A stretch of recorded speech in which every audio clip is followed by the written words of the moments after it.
Hello, everybody. Welcome back to Popped In, your home for all things pop culture. And today we're back doing the tier list ranking of everything I watched in the last month. Except this time it's the last 2 months because I only watched these first three things in March. So the rest of the stuff is from April. So yeah, we got some movies. We have a couple TV shows in here because I figured, I started watching a few more shows and I was like, you know what? I'll just throw them in to kind of add to the total of everything I've been watching. So first things first, if it's like an ongoing show or I'm not currently through with the season that I'm watching, I won't put it in here because there are a couple more shows I'm watching, but I just figured I'd wait till I finish the whole season so I don't have it stuck in two different tier lists and I'm only reviewing part of the season. So, yeah, without further ado, let's just get started with the first new movie I've seen in theaters all year, and that's Scream 7. Now, I'm just putting it here just to so I can talk about it. I'll just put it up here to talk about it for now. So I am a big fan of the Scream franchise. Really hasn't been a bad movie. I wasn't the biggest fan of Scream 5. Scream 3 is also probably one of the weaker ones, but aside from those two, I've enjoyed pretty much every one. Of course, there's a lot of behind the scenes controversy with, them firing Melissa Barrera, then Jenna Ortega leaving. So, it's kind of like a should you even make it at that point because you're kind of just pulling a new story out of your hat. And yeah, they brought back Nev Campbell and a lot of other familiar faces. We got Matthew Lillard back as Stu, which is really cool to see. They do some things to kind of, turn like your expectations up on their head. The ending I was not a big fan of, but it's not nearly as bad as people are making it out to be. I may just be more forgiving of stuff like that. Um, I'm torn between good or meh because it's definitely not bad, but it's not great or one of my favorites or anything like that. Um, I think I'll put it in meh for right now because there are some things I did enjoy, but it overall just didn't blow me away or anything. None of the characters were particularly like, you know, winning me over or anything. So yeah, but that's what we'll do with that. Then we have one that's kind of not a movie, but I put it in here anyways, and that's VeggieTales: The Lord of the Beans. This is the Lord of the Rings parody from VeggieTales, which probably my favorite VeggieTales. I grew up watching it all the time, and yeah, this is probably my favorite one just because got the Lord of the Rings characters and story and stuff. Kind of goofy, kind of silly, but I mean, if you like VeggieTales, you know what to expect. It's one of my favorite things to watch ever. It's going up there. It's personal preference, so yeah, really love VeggieTales, and like I said, that's probably my favorite one that there is.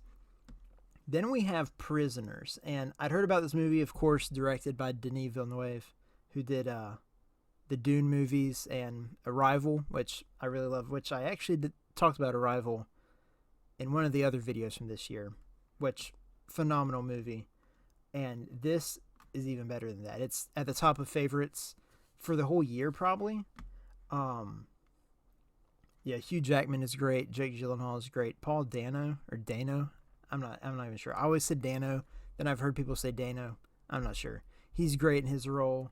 Um, just all around very suspenseful, thrilling movie. Kind of showing how Hugh Jackman's character, his daughter and another girl are kidnapped, and it's just showing like the collapse of a man whenever his like morals are tested and everything, and he's like slowly losing his mind, and he's like, all right, I got to take matters into my own hands because the police, trying their best but can't get the job done. So very very good movie, and yeah, definitely recommend watching that one. Then we have Friday the 13th Part 2. And I watched the first Friday the 13th, hated it. Watched this one, still kind of hated it, but it was slightly better than the first one. We have Jason Voorhees making his debut as the killer here. Spoiler alert, if you didn't know, he's not the killer in the first movie. But yeah, cool to have him like make his debut, I guess, as the bad guy. But again, the characters are kind of just stereotypical throwaway slasher characters.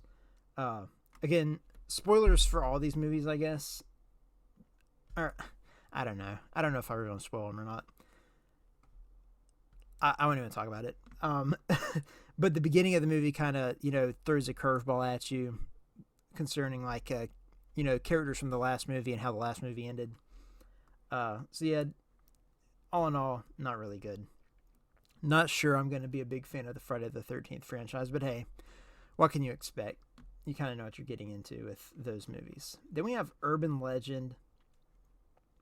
Um, this is kind of like a ripoff, if you will, of Scream. Not really a ripoff, but definitely inspired by like that. I Know What You Did Last Summer, that kind of thing.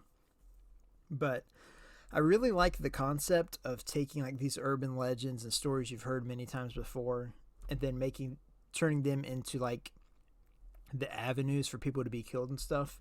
Really cool concept, but again, with a lot of these slashers, just not a ton of likable characters. Jared Leto, he's all right here. The main actress, which I'm blanking on her name, I don't know. She was pretty good. Again, I put it over Scream 7. I'll put it in good, just kind of fill it out, but it might be moved. I'm not really sure, but yeah, I'll put it in good because, again, kind of goofy and silly at times, but it was a fun time all around. Then we have The Cursed, and I'll put this in good as well. This is one that I'd never heard of before, but I just saw it scrolling through Netflix, and it's a werewolf movie, but interestingly enough, it's like a period piece as well, set in like the 1800s, I'm not really sure. Maybe even before that. But there's like this dude who's real greedy. He's trying to control all this land. I'm not sure where this was set. It may have been Ireland or Britain. I don't know. Somewhere over yonder. So he's like greedy, and there are these gypsies on the land. So he wants the land for himself. They say they have a claim to it. So his answer is just go out and kill the people. But then the leader of the gypsies, she puts a curse on the land and stuff, and they have the set of teeth that like possess people to put them in, and it turns them into a werewolf. So it sounds kind of goofy the way I'm explaining it, but it actually is a pretty good movie all around. There's no like huge stars in it. Boyd Holbrook is the lead actor, and he does a fine job. But all around, just a good horror movie. There's some suspenseful moments. Again, some kind of goofy moments, I guess, but it's not nearly as goofy as these movies down here. It's more serious in nature. And, yeah, pretty good. Some gnarly, gory kind of moments as well, if that's your thing.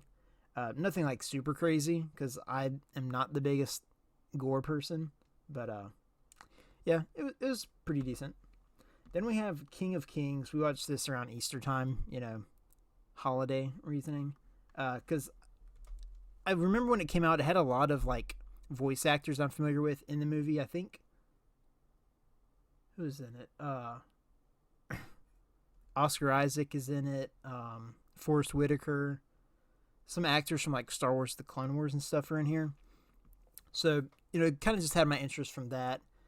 And all in all, I was surprised at how much of the stuff it covered, and it didn't really shy away or like dumb stuff down. But it's kind of set around this like narrative piece where it's Charles Dickens telling the story to his kid. Then the kid and his cat are like in every scene of the story. So kind of, oh my gosh, my voice is going. So yeah, it kind of takes away a little bit because it's a little more goofy and stuff, but it is a kid's movie. I put it in good, probably between these two. So yeah, then we have Weapons. This movie was great. Came out last year. Wanted to watch it then because when I first saw the trailer, I was instantly intrigued. And overall, I think it nailed it. I don't really love the way it told the story. It like kind of broke it up where you follow one character for one portion, then go to another. So it's cool because it lets you see things from different perspectives, but you also kind of just jump around. Don't get full satisfaction or closure with every single character, but very thrilling. There's some real creepy moments and stuff in here. And Zach Kreger, he's just really good director. I want to watch Barbarian now because I'm not even sure where that you can watch that at, but I really want to check that out. And I'm super excited for his Resident Evil movie because the trailer for that looked fantastic. But yeah, Weapons definitely goes in great and could potentially move up, but I'm just leaving it great for now. Then we have The War of the Worlds. This is the Steven Spielberg version. I was trying to watch more Steven Spielberg stuff because of the upcoming Disclosure Day. I couldn't think of the name of the movie. because it's more of like an alien themed sci-fi movie of Steven Spielberg's. And I've only ever seen like Jaws, Jurassic Park, and the Indiana Jones movies. And because this is a similar theme, I wanted to check this one out. And it was pretty good overall. Not as good as I hoped for, but I'd put it at the top of good overall. Tom Cruise he's good here. The kids can be a little annoying at times, especially the son. Oh my gosh. But yeah, it starting out, especially as it just everything goes into chaos.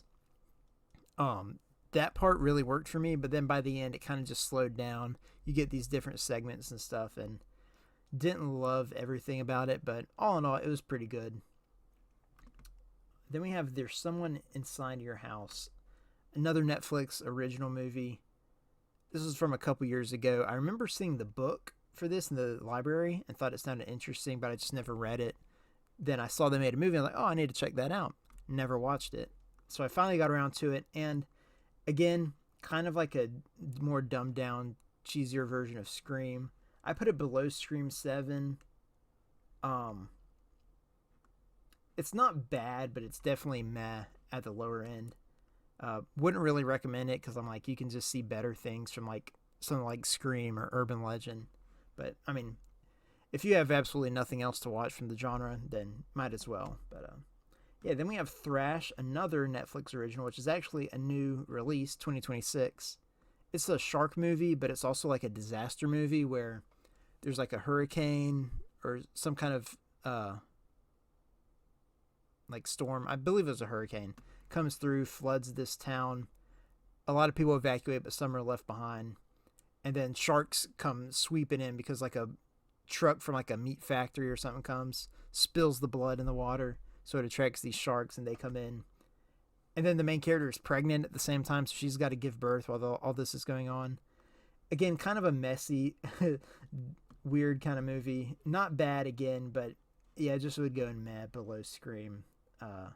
Yeah, I mean, if you're just looking for a shark movie to kill an hour and a half or 2 hours with, there's a lot worse than this probably. But like, why would you watch this over Jaws? And I haven't seen it, but the movie, what's the one with the alligators or whatever it is, Crawl. It seems a lot like that, but based off the clips from that I've seen, I'd rather watch that than this most likely. But yeah, it was all right. Ooh, then we have The Beast of Yucca Flats, and this is terrible, freaking awful. Worst movie I've seen, possibly of all time, but it's like this so bad it's good because, especially, don't watch just this movie. Like, go on YouTube, find the Mystery Science Theater version of this, because that at least gives you some entertainment to laugh at, but it's such a weird movie. There's like barely any talking within the movie itself. It's mostly just narration from the narrator, and he just says like the most pointless things, like a flag on the moon, and that's like all he says. And it's like, bro, what does that have to do with the beast walking around? So they like drop the A-bomb in these fields to test it. The nuclear explosion or whatever hits this one guy. He doesn't die. He just becomes a maniac and starts going around strangling people and killing people. So then the cops start chasing him down. The cops start shooting at this dad who's looking for his kids that are lost in the desert. It is completely ridiculous. Such a weird movie. But if you watch the Mystery Science Theater version, definitely worth it because you'll be laughing. But don't do like me and watch the movie on its own because not worth my time. Thankfully, I did watch a movie after that was great, and that is Whiplash. And I would put that over Weapons, I believe. I don't know, these two are close. Different kind of movies. This one's a horror movie. This one is just a stressful, like, drama. But you probably, if you keep up with movies, you know what this is about. You got Miles Teller playing a college student who wants to be a drummer in the school's jazz band. J.K. Simmons is the teacher who's abusive and yelling and smacking his students in the face.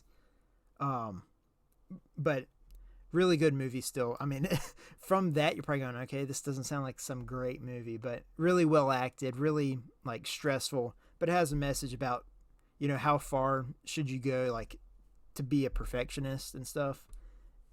And with both characters, you kind of get to see that growth and development. The ending was a little weird, but the drum solo part is well worth it, even though you're kind of going, okay. I'm not sure what to take from this, but phenomenal movie and definitely one you should check out if you haven't already. Then we have The Town That Dreaded Sundown. I can see why, because they had to watch this movie most likely. But no, it's not really that bad. I'd put it over these two, but below Scream. It's kind of like a remake, but also a sequel to a older movie from the 70s. But in this timeline, that was a real movie based on real events. So it's like the actual killings happen in like the 40s or something, I believe. Then they made a movie about it in the 70s, which is the movie that came out in real life. And then now there's a killer who's like inspired by the movie all these years later, modern day, like 2013, I believe, going around killing people. So it's kind of like a whodunit slasher in a way. There's some like weird, like goofy moments. Like you got, it's Anthony Anderson in here. Like bro's giving like the most comedic performance of his life. And I'm like, is this supposed to be serious or is this a comedy? And it just seems to switch up the tone so much. But there is more like to enjoy here. It's not like a great movie, but you could have a fun time watching it more than you can with some of these other movies. So that's why it's a little higher on the meh scale. Then we have The Guilty, another Jake Gyllenhaal movie. We watched Prisoners earlier. Then this one, a little bit different. It's like enclosed in one space. He's at the police station. He is being investigated for killing somebody on the job. So he's a dispatcher and he's answering the phone. You can tell he's out of his element.